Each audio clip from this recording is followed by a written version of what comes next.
شروع اللہ کا نام لے کر جو بڑا مہربان نہایت رحم والا ہے۔ الف لام میم۔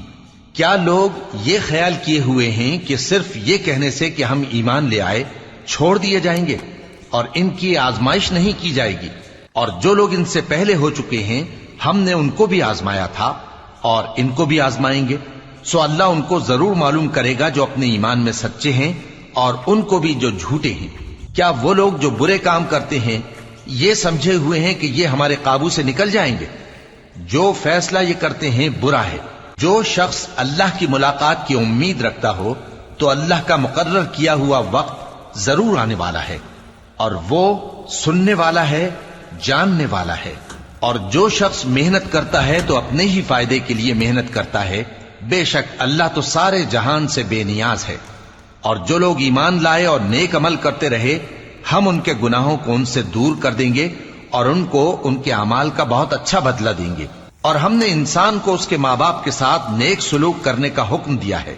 اے مخاطب، اگر تیرے ماں باپ تجھے مجبور کریں کہ تو میرے ساتھ کسی کو شریک بنائے جس کی حقیقت کی تجھے واقفیت نہیں تو ان کا کہا نہ مانیو۔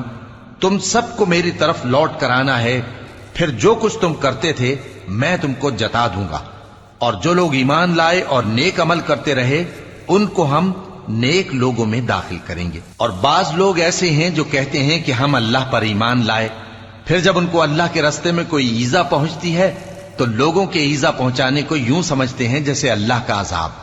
اور اگر تمہارے پروردگار کی طرف سے مدد پہنچے تو کہتے ہیں کہ ہم تو تمہارے ساتھ تھے۔ کیا جو اہل عالم کے سینوں میں ہے اللہ اس سے واقف نہیں؟ اور اللہ ان کو ضرور معلوم کرے گا جو سچے مومن ہیں، اور وہ منافقوں کو بھی معلوم کر کے رہے گا۔ اور جو کافر ہیں وہ مومنوں سے کہتے ہیں کہ ہمارے طریقے پر چلو اور ہم تمہارے گناہ اٹھا لیں گے، حالانکہ وہ ان کے گناہوں کا کچھ بھی بوجھ اٹھانے والے نہیں۔ کچھ شک نہیں کہ یہ جھوٹے ہیں، اور یہ اپنے بوجھ بھی اٹھائیں گے اور اپنے بوجھوں کے ساتھ اور لوگوں کے بوجھ بھی۔ اور جو جھوٹ یہ لوگ گھڑتے رہے قیامت کے دن ان کی ان سے ضرور پرسش ہوگی۔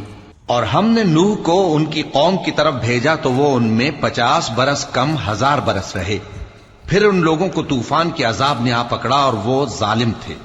پھر ہم نے نوح کو اور کشتی والوں کو نجات دی اور کشتی کو اہل عالم کے لیے نشانی بنا دیا۔ اور ابراہیم کو یاد کرو جب انہوں نے اپنی قوم سے کہا کہ اللہ کی عبادت کرو اور اس سے ڈرو، اگر تم سمجھ رکھتے ہو تو یہ تمہارے حق میں بہتر ہے۔ تم تو اللہ کو چھوڑ کر بتوں کو پوجتے اور جھوٹی باتیں بناتے ہو۔ جن لوگوں کو تم اللہ کے سوا پوجتے ہو وہ تم کو رزق دینے کا اختیار نہیں رکھتے، بس اللہ ہی کے ہاں سے رزق طلب کرو اور اسی کی عبادت کرو اور اسی کا شکر کرو، اسی کی طرف تم لوٹ کر جاؤ گے۔ اور اگر تم جھٹلاتے ہو تو تم سے پہلے بھی امتیں اپنے پیغمبروں کی تکذیب کر چکی ہیں، اور پیغمبر کے ذمے کھول کر سنا دینے کے سوا اور کچھ نہیں۔ کیا انہوں نے نہیں دیکھا کہ اللہ کس طرح خلقت کو پہلی بار پیدا کرتا ہے پھر کس طرح اس کو دوبارہ پیدا کرے گا؟ یہ اللہ کو آسان ہے۔